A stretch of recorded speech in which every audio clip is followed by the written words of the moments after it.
For summative assessment 2, a big part of it is being able to recognize how to write domain and range and when you use the different notations.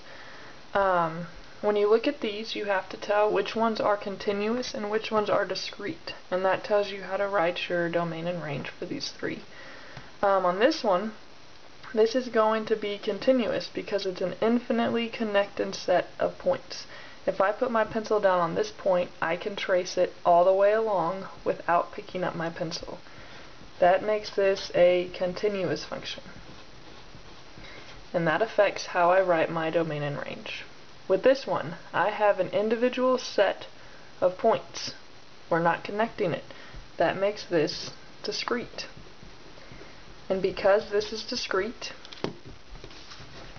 you are going to just state your domain and the range. So that's discrete.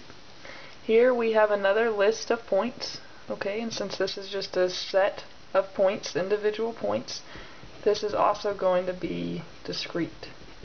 Okay, anytime it's discrete, you just list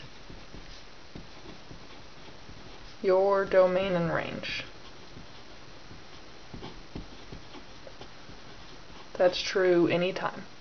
So, starting with number 2, I have to look at all my x values. This is -3. So remember, domain are all your x's, range are all of your y's. So I start at -3, this is -1, this is +1, 2, 3, 4, and these two x values are 4. So if I state my domain, then I'm going to say in set builder x such that x equals, this x value is -3, this x value is -1, this x value is +1, and these both have 4, so you only write it one time. And that's how we write the domain. For the range, we're looking at the y values, so 1, 2, 3, 4. This is -4. This is -2. This is 1. That's 3. And this is 4. So we're looking at the associated y values. For my range, since it's y, we say y such that y equals, and we start at a lowest value, -4, comma, -2, comma, 1, 3, and 4. Make sure you state these in order from lowest to highest. With this one is also discrete, so we're just going to list our domain.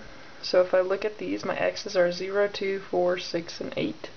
So I'm going to say that my domain is x such that x equals 0, 2, 4, 6, and 8.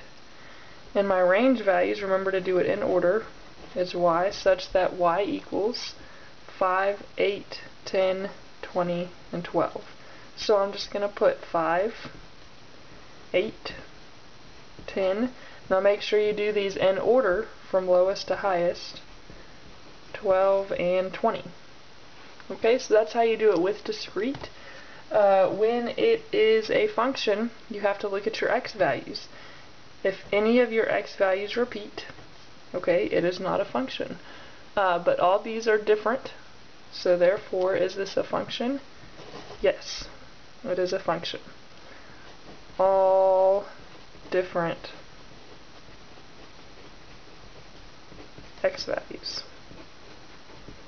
Okay, now with this one, here you see that these share the same x value. This is going to be 4 and 4, and this is going to be 4 and -2.